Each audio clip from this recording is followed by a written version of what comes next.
On the surface, he seemed like a quiet, introverted, and honest man, a married factory worker with no criminal history, but this was the same man behind the largest killing spree in Beijing's modern history. In less than 25 minutes, he delivered over 110 stab wounds to 8 women in their dormitory. What was his motive? How did one man pull this off completely alone? And how did a single bloody footprint bring the entire case crashing down on him? I'm Richard, and you're watching Dark Silk. Today we're covering the Shijingshan 8 case, one of the most gruesome murder cases in modern Chinese history. Hit subscribe if you want to keep following cases from the East. Now let's get into it.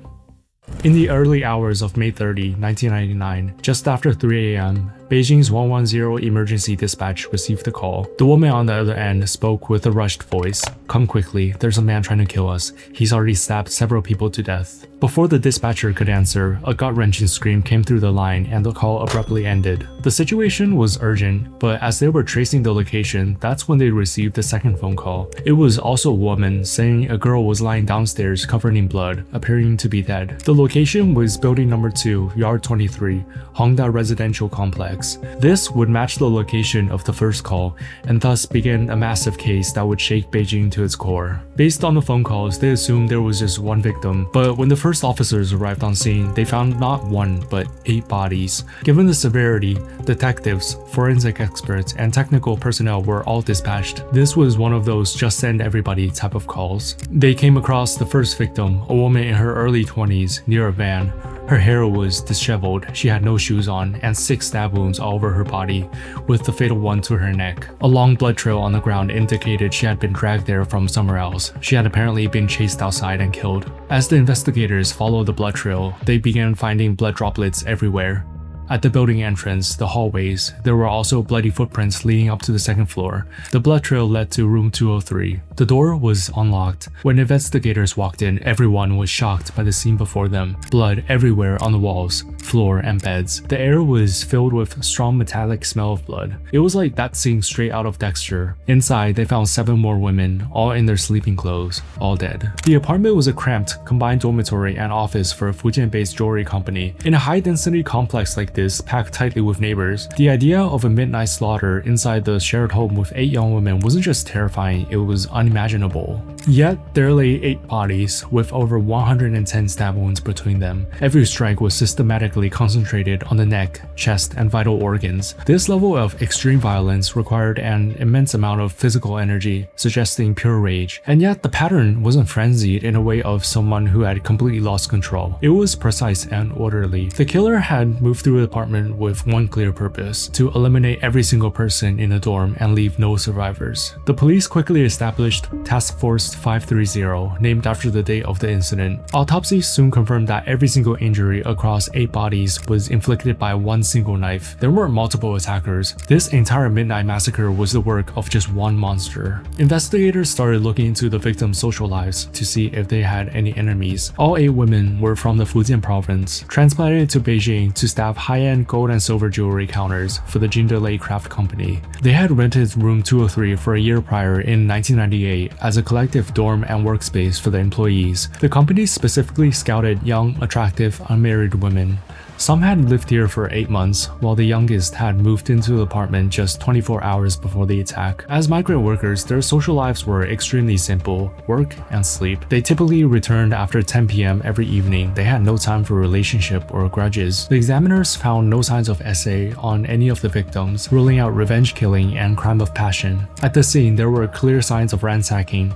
Investigators found bloody handprints on several handbags left in the living room, and the cash inside had been cleaned out. But because the killer had worn gloves, the forensic team couldn't extract a single clean fingerprint. It seemed clear that robbery was the motive, but if this was a planned heist, it was incredibly sloppy. In a drawer in the middle room, the killer had completely missed 20,000 yuan in cash that was wrapped up in newspaper. On top of that, several expensive mobile phones were left sitting out right in the open. And that brought investigators to the next big question: how did the killer get inside in the first place? When detectives checked the front door and windows of room 203, they found absolutely no signs signs of forced entry. Whoever did this had slipped inside during the dead of night completely undetected, without having to kick down a door or smash a lock. Simply put, they had just walked straight in. The forensic team treated the apartment like a gold mine, coming back to examine the crime scene 11 separate times. They collected over 80 different blood samples from the walls, floors, and furniture, using the most advanced DNA tech they had in 1999 to cross-reference every single drop against the 8 victims. And that's when they hit their first major breakthrough. Mixed in with the blood of the victims inside the room and down in the hallway, they found a 9th blood profile. It didn't belong to any of the girls. The police realized that during the pure chaos of the attack, the killer had actually cut himself. Next, investigators shifted their attention to the bloody tracks leading out of the room. When they looked closer, they realized these weren't shoe prints or barefoot impressions. The killer had been wearing socks. By analyzing the length, pressure points, the stride of those bloody sock prints, forensic experts were able to build a distinctive physical profile. The killer was male, standing right around 1.7 meters tall, or 5'7", but it was the nature of those tracks that gave him away. Because he was only wearing socks, and because his distinct blood trail stopped completely the moment it left the building's hallway, investigators came to a startling conclusion. The killer hadn't traveled far. He wouldn't be running through the streets of Beijing in his socks. He likely lived right here in the same residential complex, maybe even right here in the very same building. Police immediately began going door to door. Most residents in building number 2 admitted that even though it was the dead of night, they had heard some level of commotion, footsteps, or distant screaming. But one specific resident caught the investigators' attention. His name was Zhao Lianrong. He had a narrow, tired face covered in stubble, a pale complexion, and bloodshot eyes. When detectives questioned him about the night of the attack, he claimed that he had slept soundly. He hadn't heard a single thing. Investigators immediately flagged this as a massive red flag because Zhao didn't just live in the same complex. His apartment, room 202, was right next door to the crime scene. His head was resting against the exact same shared wall where 8 women were brutally murdered, and yet he claimed it was dead silence. That same day, police set up a temporary station inside the complex to start collecting footprint samples. They laid out ink pads and white paper, asking every resident to take off their shoes and walk across in their socks. Everyone cooperated, but as the forensic team processed the prints, none of them matched the bloody tracks from the crime scene. When they took a second look at the roster, they realized one person had slipped through the cracks. Zhao Lianrong had never provided a sample. At some point during the chaos, he had quietly walked out of the building without anyone noticing. Police immediately tracked down his wife, Zhang, for an interview. She told them that Zhao had suddenly left to take their child to their parents' house, but she also provided some critical information. She was the one who made the second emergency phone call. It turns out Zhang worked the night shifts as the building's telephone operator. Just after 3:30 a.m., the neighbor had called her reporting screams coming from her exact building. Terrified for her family, she grabbed a flashlight and ran home. It only took her 3 minutes to get there. As she approached the entrance, her flashlight caught a body lying on the ground. This was the victim who had been chased outside. Frightened, she ran back to call the police. Once police let her back in the building, she rushed home to find her husband safe. When she told him that someone had been killed next door, Zhao grew irritated, brushing her off by saying, "This has nothing to do with us. Stop talking about it." But in a separate police interview, Zhang admitted something that had been eating away at her. She remembers that when she first ran up to the building at 3:30 a.m. and found the body, she had looked up. Only 2 apartments had their lights on, the crime scene and her own bathroom.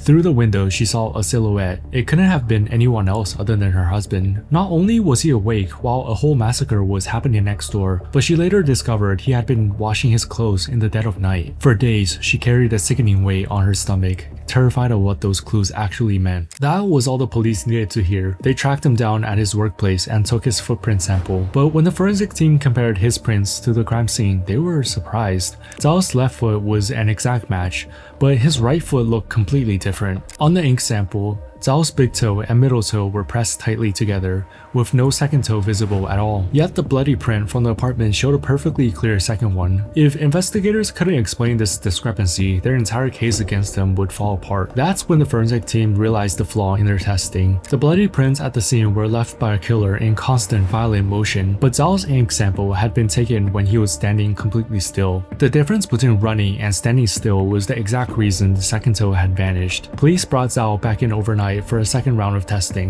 They forced him to walk up and down the stairs under the heavy shifting pressure of stimulated motion. The second toe pressed down perfectly, leaving an undeniable signature. When compared to room 203, it was a flawless match. They had their killer. Legally, that perfect footprint match was enough to put him on trial, but detectives wanted an airtight case. Remember, the killer had cut himself during the chaos of the attack, leaving a 9th blood profile at the scene. When investigators first brought Zhao in, his face and hands showed absolutely no signs of injury, so this time they gave him a direct order: take off your clothes. The moment he heard the instruction, Zhao completely froze. He went pale and slowly muttered, "Can I have a cigarette?" After smoking it down in complete silence, he slowly stripped off his pants. There, right on his thigh, was a fresh, unhealed wound. On July 5th, the DNA results came back. It was a perfect match for the 9th blood profile found at the scene. Faced with ironclad evidence, Zhao Lianrong's resistance completely collapsed, and he confessed to slaughtering all 8 women. In the drain of his apartment, police found the blood-stained gloves he had chopped up into pieces to destroy the evidence. They also recovered the murder weapon, a razor-sharp fruit knife. With the physical evidence locked down, Zhao Lianrong was formally arrested. So how does a family man living right next door, someone completely ordinary and utterly unremarkable, turn into a monster overnight? To understand the sequence of events that led him to commit one of the worst massacres in the city's history, you have to look at what was happening behind the doors. Zhao Lianrong was born in 1962, 37 years old at the time. He was a typical blue-collar factory worker, but for the past year, he noticed young women gradually moving into the dorm next door. He had been quietly observing. He knew they worked at a high-end jewelry counter, and he convinced himself that their apartment was a gold mine. From his bedroom window, he noticed their balcony window was left wide open even at night. A dark thought formed in his head: slip inside, kill them all, and take everything. No one will be able to trace it back to him. He later claimed he only intended to steal, but his preparation would tell a different story. He wore no disguise. He carried a razor-sharp fruit knife he had spent days sharpening himself. This wasn't a burglary gone wrong. It was a calculated slaughter for fast cash. On the evening of May 29, 1999, Zhao's wife went to her work at night shift and her son fell asleep early. He decided tonight was the night. He made all his preparations. He knew he wanted to enter through the balcony. To avoid leaving footprints there or at the scene, he wore only a pair of black socks, which also made his footsteps silent. What he couldn't calculate was exactly how many people were in room 203. People were always coming and going. He figured they might have rotating shifts and not everybody would be home. He guessed 2 or 3 people at most, and certainly all women. At 3 a.m., Zhao Lianrong quietly got dressed. He put on shorts, white gloves, and black socks, then grabbed a sharpened fruit knife and climbed out the window. He swung himself across the balcony and found the door to the balcony unlocked as expected. He opened it and walked straight into the master bedroom. Everyone inside was in deep sleep. Zhao moved through the darkness and found his way to the nearest bunk where he found one of the girls sleeping. He acted immediately and struck his knife down. The first victim was Li Meiqi. Her instinct caused her to scream and kick the bed. The other girls in the room were instantly awakened. Someone jumped up and flipped on the lights. Zhao was startled. He had assumed 2 or 3 people total, yet now in front of him were 6 women. With the lights on, his identity was completely exposed. There was no turning back. In that instant, only one thought crossed his mind: kill them all. He began the massacre. After killing Li Meiqi, he grabbed Wang Maiyu from the upper bunk, the youngest victim, who had just arrived in Beijing the day before. She fell to the floor and was stabbed to death, perhaps paralyzed from shock from witnessing 2 deaths. The remaining girls in the room were frozen in place screaming. Zhao Lianrong rapidly lunged at the others and killed Zhan Xuejing, Wu Shengdan, and Xu Huijiang. Then suddenly the bedroom door burst open. The supervisor of the group, 22-year-old Xiao Meifang from the north room, had heard the commotion and came to check. She had barely opened the door when Zhao lunged at her with the knife. He struck her several times, but Xiao was able to endure the pain and run for her life. Also trying to flee from the south bedroom was Chen Ruihua. Zhao panicked. This had gotten out of control. He chased and caught up to her in the living room before stabbing her multiple times. But at that moment, he heard shouting coming from the outside. It was the supervisor, Xiao, who had already escaped. He charged out of room 203 and followed the screams. On the first floor, Xiao was banging on a neighbor's door, screaming for help. By all logic, people should have heard her, but in the middle of the night, hearing frantic pounding on the door was terrifying. Most ordinary people wouldn't dare to open the front door, and no one answered. When she saw Zhao coming down, she turned and ran, but tragically, in her injured state, she had barely made it to the door before he caught up and ended her life. In an attempt to hide her body, he dragged her over to the wall beside the van, leaving a long trail of blood on the ground. Zhao suddenly had a sobering thought. If any of the women had survived, he was finished.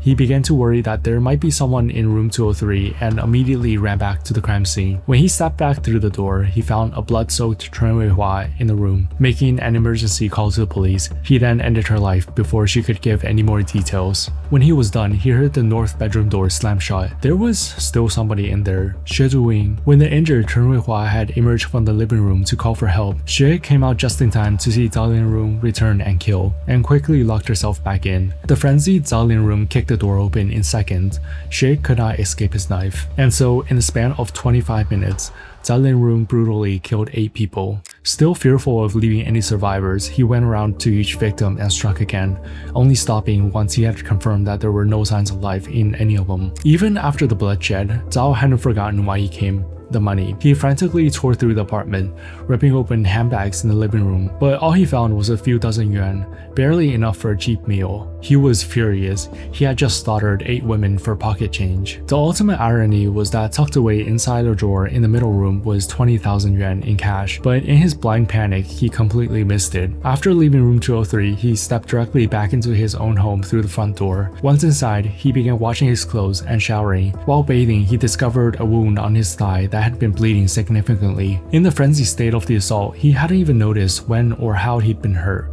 He treated it briefly, cleaned up, and returned to the bedroom where his son was still asleep. When the news broke, the community was in complete disbelief. To most people in the building, Zhao Lianrong was just a quiet, harmless neighbor. How could someone so utterly unremarkable commit an atrocity this monstrous? His wife Zheng spoke highly of him. She said he was family-oriented, clean, a good father and husband. His only hobby was reading martial arts novels. He was introverted, quiet, and honest. But his co-workers at the factory saw a completely different person, an insecure, deeply bitter man with a vicious streak. Long before the murders, Zhao had developed a reputation for unhinged, petty revenge. When the factory director criticized him for poor work ethic, Zhao retaliated by feeding rat poison to the director's dog. When an elderly security guard caught him and reported the incident, Zhao waited for the old man to leave his post and sprayed his pepper to death with insecticide. Living in poverty, Zhao grew increasingly resentful of the young, fashionable women next door. To his toxic ego, the fact that migrant workers were thriving while he struggled was unacceptable. He convinced himself he was clever enough to pull off a perfect heist and steal all their money. But his plan wasn't sophisticated, it was a reckless gamble. Once he crossed that balcony, his bloodlust spiraled out of control, leaving 8 women dead and cementing his name behind one of the most brutal massacres in China's history. On July 2nd, 1999, the Beijing No. 1 People's Court publicly tried this historic case. With no room left to run, Zhao Lianrong fully confessed his crimes in front of the packed courtroom. The justice system moved with swift, uncompromising severity. The court sentenced him to death. Just 19 days later, on the morning of July 21st, 1999, less than 2 months after he crawled across that balcony, the mass murderer was escorted to the execution ground and the sentence was carried out. This was one of the deepest dives I've ever done in my channel. If you want to see more dark regional case files that history tried to forget, make sure you hit that subscribe button. We're nearing 1,000 subscribers. Leave a comment below with your thoughts on this case. Thank you for watching Dark Silk. Stay safe and I'll see you next week.